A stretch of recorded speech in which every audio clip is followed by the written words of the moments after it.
Salut la gang, bienvenue à bord de mon espace famille, semaine 170. C'est incroyable, ça n'a pas de bon sens, c'est fou. Non, mais c'est parce que même moi, je suis en état de choc, tu sais. C'est moi qui le voyage, fait que j'imagine pas les gens qui me suivent qui sont comme crime bin, ça fait 170 semaines. Bref, on vous accueille cette semaine, en fait, on vous fait visiter deux endroits.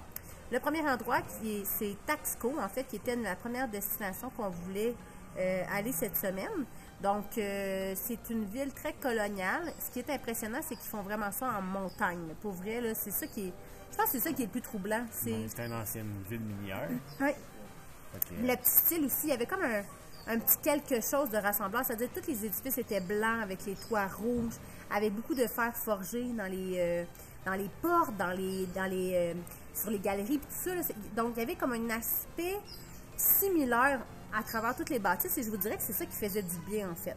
Autre point vraiment absolument magnifique et cute, c'est que partout dans le petit village, il y avait beaucoup de petites roches peintes.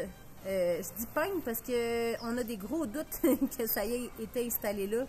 Il y avait même une fois, on a vu comme une petite chaise roulante. Là. Fait que ça me surprendrait qu'en 1800 quelque chose, on faisait des logos de chaises roulantes. Donc, c'est pour ça qu'on dit paint. Donc, ils ont vraiment pris le soin d'écrire, exemple, en quelle année qu'ils ont fait cette route-là, avec le pavé, les lignes. Il y avait comme la petite ligne blanche de roche qui séparait les deux voies. Donc, vraiment, c'était vraiment mignon. Et donc, on a marché là, on est allé se promener là l'après-midi. C'est sûr, c'est classique. Là. Il y avait plein de petits marchands, de petit peu de tout, des artisans d'à peu près tout ce qu'on voit à travers le Mexique tout le temps. Bien sûr, on est allé voir l'église qui était incroyable. Vraiment, vraiment, vraiment une belle église. Intérieur comme extérieur, d'ailleurs. C'est ça qu'il y avait il y avait comme un petit look, genre un peu Europe, là. Des petites rues étroites, très à pic.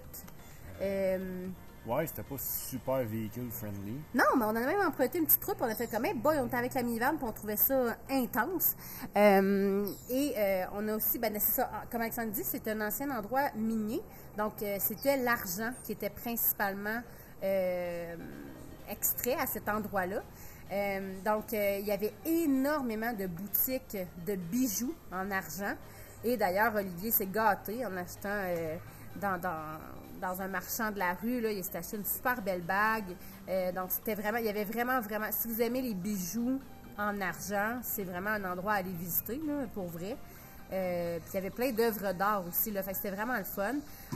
C'était impressionnant aussi la quantité de petites autococcinelles qu'il y avait là, qui donnaient le petit cachet, là. Il y en a en tabarnouche ici. C'est vraiment impressionnant. Moi, dans ma tête, c'était à Cuba qu'il y avait ça, mais pour vrai, ici, là, c'est partout, là, c'est vraiment le fun. Puis en fait, c'est parce que c'est une petite mécanique simple aussi, fait que c'est facile à réparer, puis d'après moi, tu peux en acheter une neuve encore.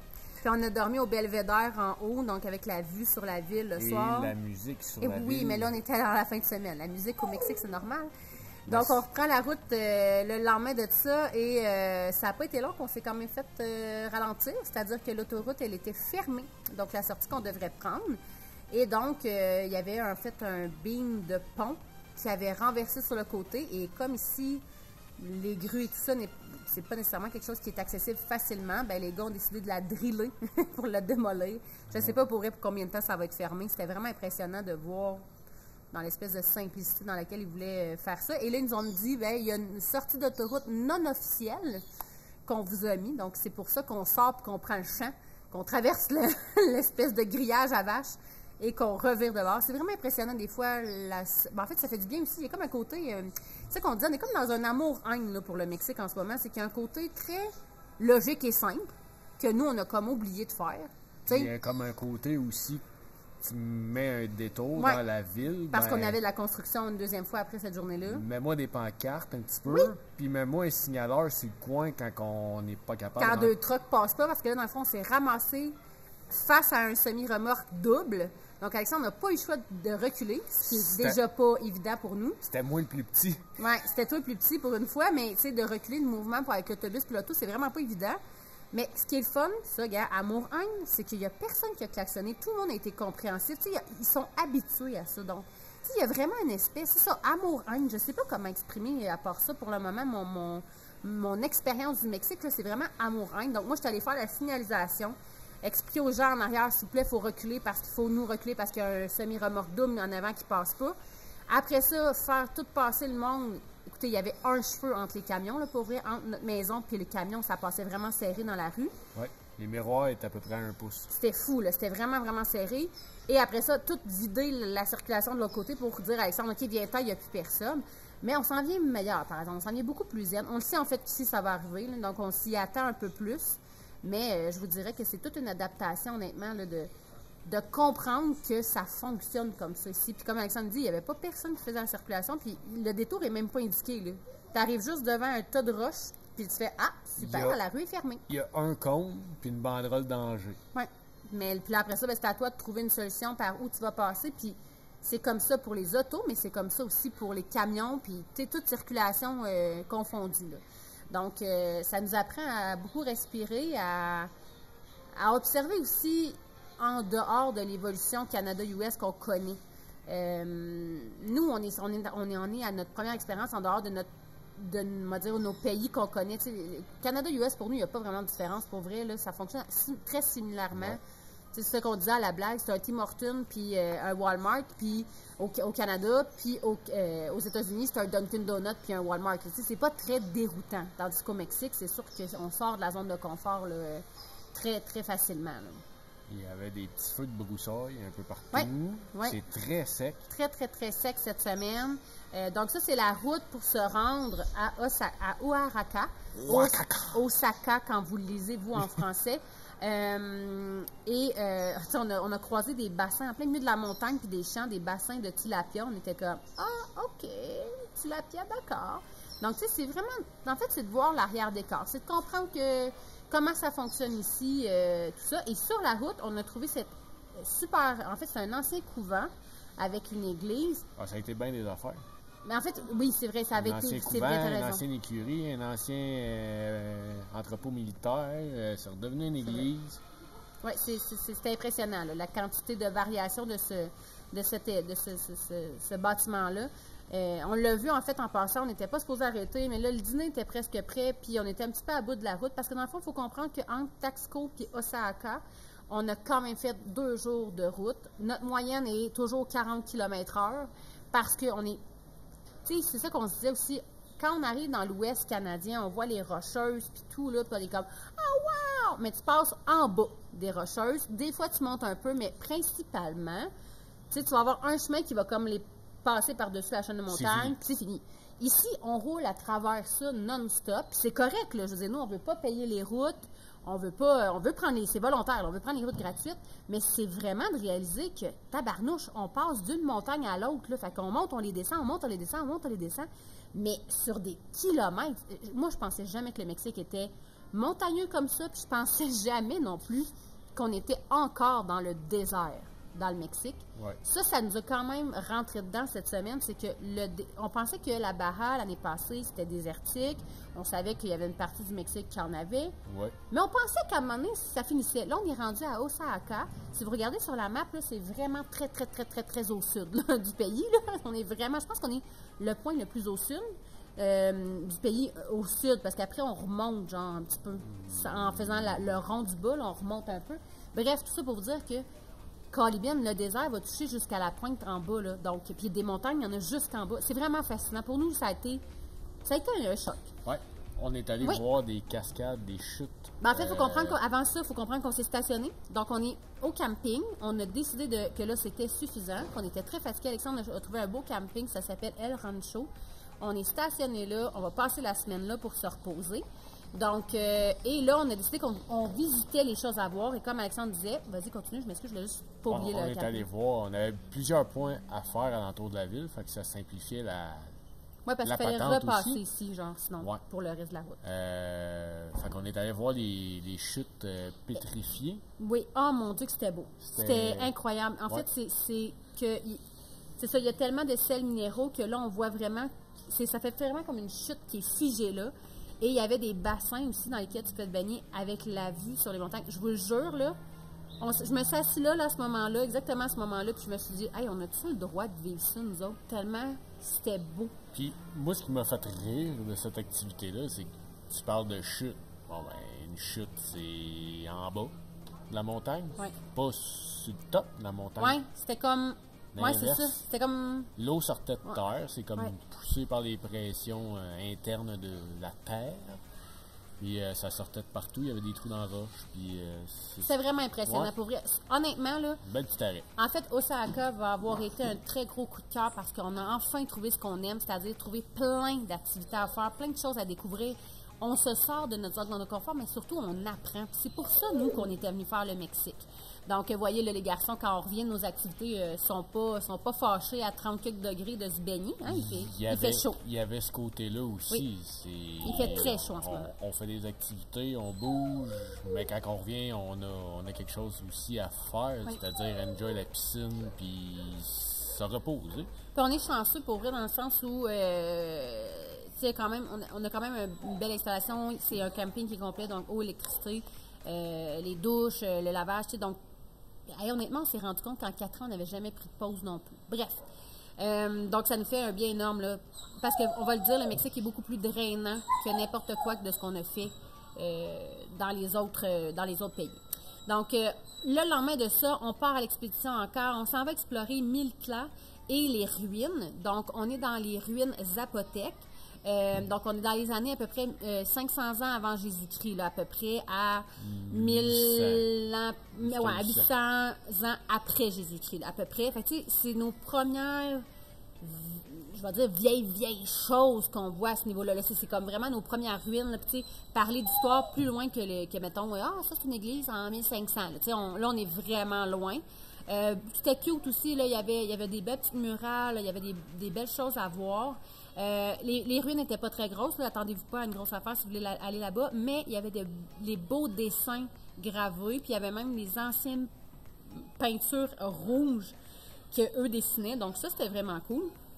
Et Vraiment pas cher non plus, je m'excuse. Ouais, c'est à fédéral. 15 pour 2 adultes parce que les enfants en bas de 13 ne payent pas. En bas de 13 ans, pas 13 Oui, en bas de 13 ans, excuse.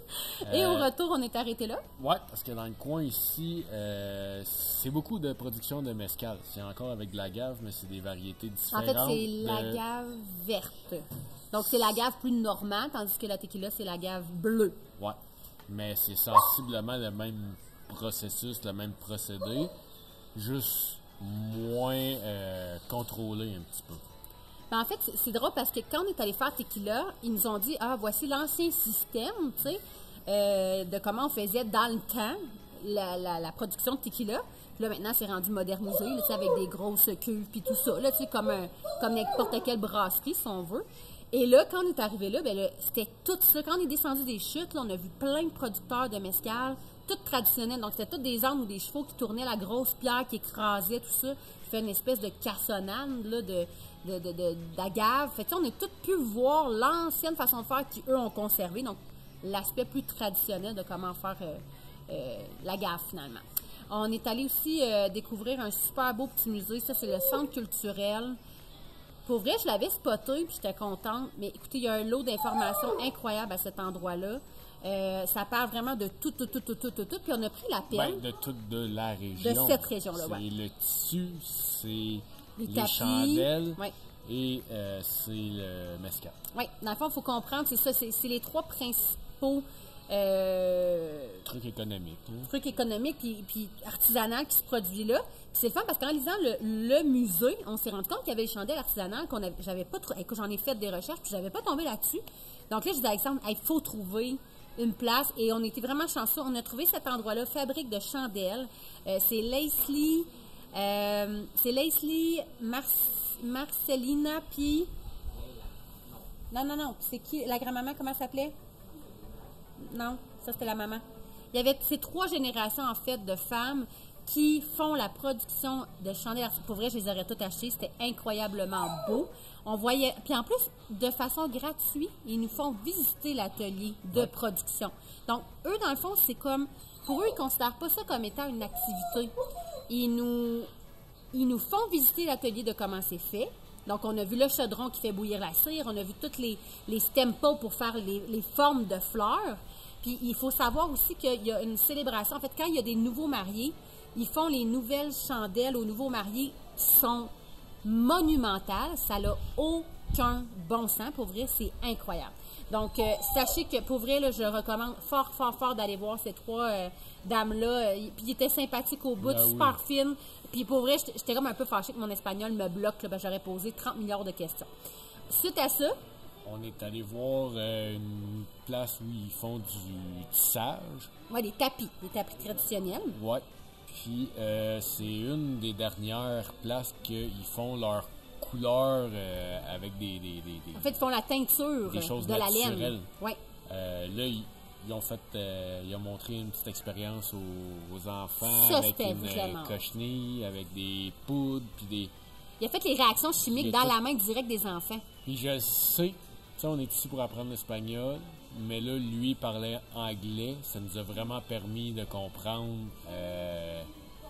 le processus, vraiment de comprendre comment ça fonctionnait traditionnellement. C'était vraiment pour vrai, là, même les enfants, tu sais, oui, écouter, apprendre, bon, ok, c'est correct, mais là, c'est en anglais, je fais la traduction en français pour être sûr qu'ils comprennent tous les petits éléments, les petits détails. Mais là, quand il a fait l'expérience dans leurs mains, ben là, écoute, là, ça a été le summum là, de la visite, là, pour vrai. Puis ça, je ne savais pas qu'il allait faire ça. Non. Ça, c'est Louis David qui s'appelle. Dans le fond, c'est le fils du monsieur qui a parti ça. Encore là, c'est plusieurs générations après génération. Puis il nous expliquait qu'il allait chercher encore les fleurs, les produits, tu sais, tout ce que ça prend, en fait. Là, puis, c'était tout local. Oui, tout local. Puis où ils vont le chercher. Puis comment ils le transforment pour que ça devienne les plats que vous voyez là. Puis son papa était en train de tisser encore des tapis, qui sont des pièces uniques, là, on va se le dire. Là. Pour vrai, c'était... Les garçons avaient comme eu une partie de cours là, de métier à tisser, mais là, de voir... Là, eux, ils passent les bobines de fil, là, un à un, parce que, c'est ça, ils font des dessins, là. C'est pas juste une ligne de couleur, qui est déjà un travail laborieux.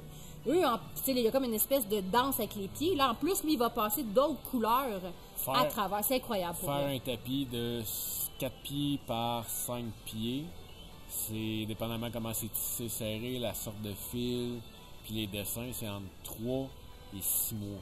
Et est-ce que je ne me souviens, c'est-tu bien là qui nous disait qu'il travaillait 6 jours sur 7? 6 sur 7, 10 heures par jour. C'est incroyable pour vrai. Là. Ces gens-là, c'est du travail là, incroyable. Tu sais, maintenant, c'est sûr que là, l'évolution amène l'espèce de rapidité, facilité. Donc là, on ne fait plus la teinture naturellement, on prend des produits plus chimiques. Tu sais.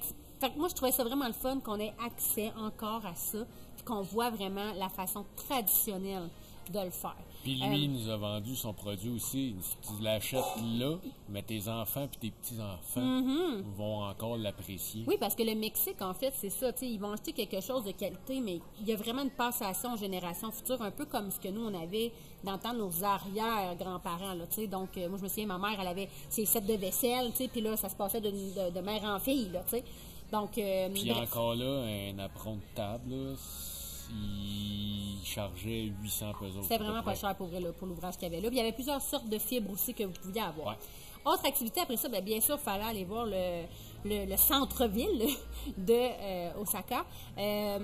Donc, on est allé voir le musée des timbres. Là, moi, je capotais parce que j'avais spoté 3 musées, puis les 3 se sont avérés gratuits. Donc, musée des timbres, qui est dans le fond une collection, il expliquait les collections de timbres, donc il y avait du timbre là, c'était incroyable, il y avait la Nobito toute recouverte de timbres, il y avait la carte du monde aussi avec toutes les timbres qui étaient magnifiques. Ouais. C'est pas une grosse activité, mais si on prend le temps... c'est ça qu'on aime, nous, vraiment quelque chose de différent, puis si vous prenez le temps de tout traduire, bien, ça devient vraiment intéressant là, d'apprendre, puis de voir, en fait, là, c'est ça, la différence de toutes les choses qui est de partout à travers le monde, puis il y avait une partie ici pour la monnaie, donc comment ils la font, puis tout ça, avec toutes les anciennes monnaies. Pour ça, les gars, ils ont trouvé ça bien fun. Ça a été une belle activité, puis il y avait comme à la fin aussi, là, c'était quoi l'évolution de la poste, tu sais, avant, comment ça s'arrangeait avant, puis donc, tu sais, avant, c'était le postier, puis comment il voyageait le postier. Tu pouvais même acheter des stemples pour faire là, vraiment à l'ancienne mode là, avec la cire, tout ça. C'était vraiment cool. Sceller l'enveloppe. Oui, vraiment cool. On est allé voir aussi le temple, qui est juste à côté du musée de la philatélie, dans le fond, des timbres. C'était une belle église, c'était super beau, mais c'est surtout là parce que c'est là que se passent les mariages traditionnels. Je vous reviens avec ça plus tard dans la vidéo. Donc, on est allé marcher vraiment là plusieurs secteurs de la ville. On est allé voir le musée du textile d'Osaka. Ça, c'était un... Ben là, je pense que l'exposition était vraiment axée sur les kimonos. Les kimonos. Donc, de montrer aussi aux enfants tous les dessins dans les kimonos, tout ça. Il y avait plusieurs parcs, il y avait de la musique. C'est sûr que là, nous, dans l'ensemble, bon, l'église, le petit parc à l'envers, la plaza, où ils vendent un paquet de petites affaires que nous, on n'a pas nécessairement besoin, on passe assez rapidement. Mais autre lieu qu'on a bien aimé, puis que j'étais un peu déçue de nous, c'est-à-dire c'était le musée des peintres, et il y avait une exposition sur le carnaval. Et en même temps qu'on a fait ça, en fait 2 jours après, on est comme tombé sur les événements du vrai carnaval. Donc, on aurait dû plus traduire les explications pour avoir vraiment le pourquoi ils font ça, c'est quoi exactement, pour bien comprendre, dans le fond, tout ça. Vous avez vu aussi la jeune fille avec sa grosse robe, qui est, dans le fond, elle, c'était une célébration de son 15e anniversaire. Donc, c'est une fête qui est religieuse, où on habille la jeune fille de façon incroyable et qui prouve qu'elle est comme devenue une femme, en fait. Donc, c'était le fun d'y assister par hasard. Et là, ça, c'est mon coup de cœur et le coup de cœur solide des enfants, surtout de Dominique. Ça, c'est la parade d'après-mariage, la célébration Bravo aux nouveaux mariés. C'était incroyable. La fanfare dans le tapis, les danseurs, les mascottes. Pour vrai, c'était hallucinant. C'était complètement fou. Là. Puis, ils font le tour du carré, il fait 32 degrés. C'était malade, là, pour vrai. Là, c'était... Genre, je revivrais ça des dizaines de fois. Pour vrai, moi, c'est le genre d'affaires que j'aime. C'est le genre d'affaires que je veux voir. C'est pour ça que je suis ici, en fait. C'était vraiment impressionnant, pour vrai. L'orchestre qui joue, là, puis qui fait le tour du carré. C'était un gros tour, là, puis il faisait chaud. Là, puis les filles dansent avec les gros paniers pesants sur la tête. Tout trempe, là. C'est incroyable, pour vrai. Là. Je vous ai mis que ça avait l'air avec le son à la fin. En bonus. C'était vraiment impressionnant, pour vrai. Puis c'était notre gold de Osaka, parce que nos amis l'avaient vu, puis je voulais donc le voir. Nous, on a réussi à l'attraper. Elle a réussi à l'attraper à 13h l'après-midi, un samedi. Nous, on a réussi à attraper ça à 15h, un samedi. Donc, il faut essayer plusieurs fois. Là. Nous, on est revenu, mon intuition me disait, d'un coup, samedi, 3h, mais ça de l'allure, puis c'est comme ça qu'on l'a attrapé. Dernier endroit qu'on a visité autour de Osaka pour l'instant, c'est le site des ruines Monte Alban, qui est encore là des apothèques. Donc, on parle encore là de moins 500 ans, dans le fond, 500 ans avant Jésus-Christ à 800 ans après Jésus-Christ. C'était impressionnant. C'était notre premier site, là, et c'est le plus vaste site. C'est-à-dire que quand tu montes en haut sur les pyramides, tu vois vraiment toute l'étendue de ce qu'ils ont fait, de comment ils ont installé ça. C'était vraiment impressionnant, pour vrai. C'était vraiment chouette. Et vraiment chaud. Mais il est vraiment pas cher. Encore là, ouais, c'est 15 $ que ça nous a coûté. Pour la famille. Pour la famille, parce que dans le fond, les enfants en bas de 13 ans ne payent pas. Donc, et vous savez tous que Dominique a 13 ans. Donc, t'es vraiment crétin de mettre l'emphase là-dessus. Ben oui. Bref, c'est pas pour rien que ça fait longtemps qu'on voyage. Donc, non, je fais des blagues. Des fois, il y a 12, des fois, il y a 13, des fois, il y a 14. Puis des fois, on se fait charger, puis on n'est pas supposé. Ouais, aussi. Donc, vraiment, pour vrai, c'était un bel endroit. Mais tu sais, c'est vraiment de marcher à travers les pyramides. Pour nous, pour vrai, c'était un premier contact. On est vraiment contents de l'avoir fait. Il y avait plein de pancartes aussi, écrites en anglais, en espagnol. Fait que ça nous a permis de vraiment bien comprendre c'était quoi, c'était pourquoi c'était installé là. Les enfants, c'était vraiment... ils étaient impressionnés. Ouais. On a même eu la chance de croiser un groupe de... Ouais, je me rappelle pas du nom. Des gens d'ici, là. Le cartel. Donc, c'était bien impressionnant, là. Écoutez, là, c'était impressionnant. Donc, ah oui, puis autre chose qu'on est allé voir. En fait, ça, c'est notre dernière journée d'exploration. Oui. C'est pas tout à fait fini comme on l'espérait. On a vu un petit bout du carnaval. Oui. Aussitôt arrivé, le vieux monsieur que vous voyez, là, lui, il offrait de la bière à tout le monde. Mm-hmm. C'était non négociable. Il a fait un petit cheers avec Alexandre. Un petit cheers avec moi, pas le choix, même si on arrête 5 minutes, il fallait prendre une bière. Ils ont parti l'orchestre parce que là, nous, on arrivait. Mais c'était vraiment spécial parce il n'y avait pas personne encore. On a eu un feu de forêt proche de nous, oui, proche du camping. C'est une dizaine de kilomètres dans les montagnes. Mais on a surtout brisé la roue arrière, qu'on a failli perdre. Là, on a brisé la roue arrière de la vanne. On a vu l'ancien couvent aussi qui était merveilleux. Oui, mais là, c'est ça, on est allé au garage, mais la pièce est back-order 10 jours. Alors, on prolonge les vacances au camping. En fait, on prend nos premières vacances en 4 ans. Donc, nous serons 3 semaines au camping à El Rancho. Donc, ça, sur ce qu'on vous laisse cette semaine. Ciao, ciao! Ciao!